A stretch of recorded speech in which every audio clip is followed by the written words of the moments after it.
పెద్దలందరికీ మా తల్లిదండ్రులకి గౌరవనీయులైన గురువులకు ముందుగా గణతంత్ర దినోత్సవం శుభాకాంక్షలు. ఇప్పుడు నేను ఆగస్టు 15న మరియు జనవరి 26న జెండా ఎగురవేసే విషయాల్లో కొన్ని తేడాలు ఉన్నాయి. ఆగస్టు 15న స్వాతంత్ర దినోత్సవం జరుపుకొని జాతీయ జెండాను ఎగురవేస్తాం.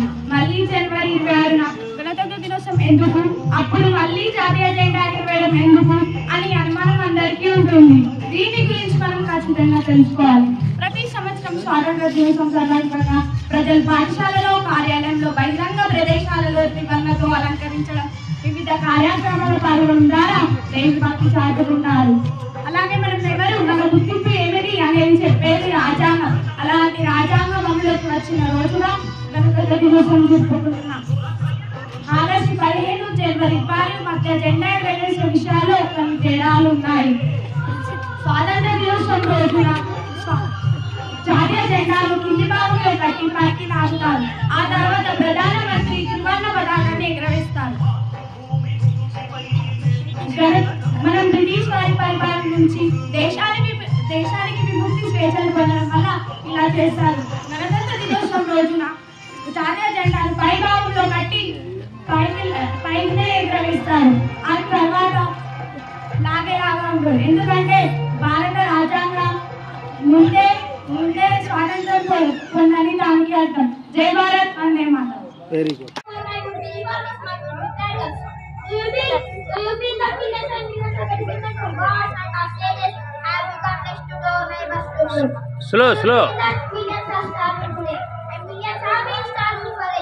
స్లోగా చెప్పు.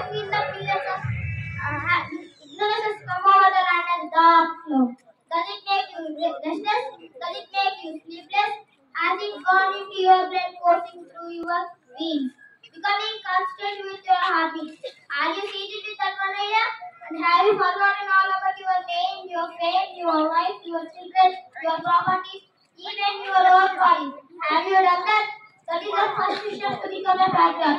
The very first step. You may feel that instead of spending your energy in quality talk, have you found any practical solution that helps instead of spending you of manipulation from speakers to suit? There is best to bring them out of this feeling that. Yes, that is not all. Have you got the way overcome? Modern high abstraction. If your wife and your children are against you, if money goes, name dies, wealth vanishes, would you still dare to do what you think is right?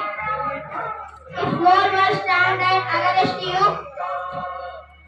with sword in hand, would you still stick to it? Would you still pursue it and go on standing towards your own goal? If you have you got that commitment?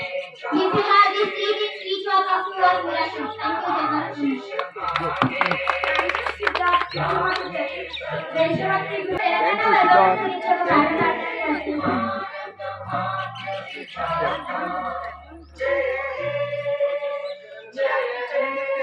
Jai Bharat everyone. My name is Pranati. I am studying in 4th class.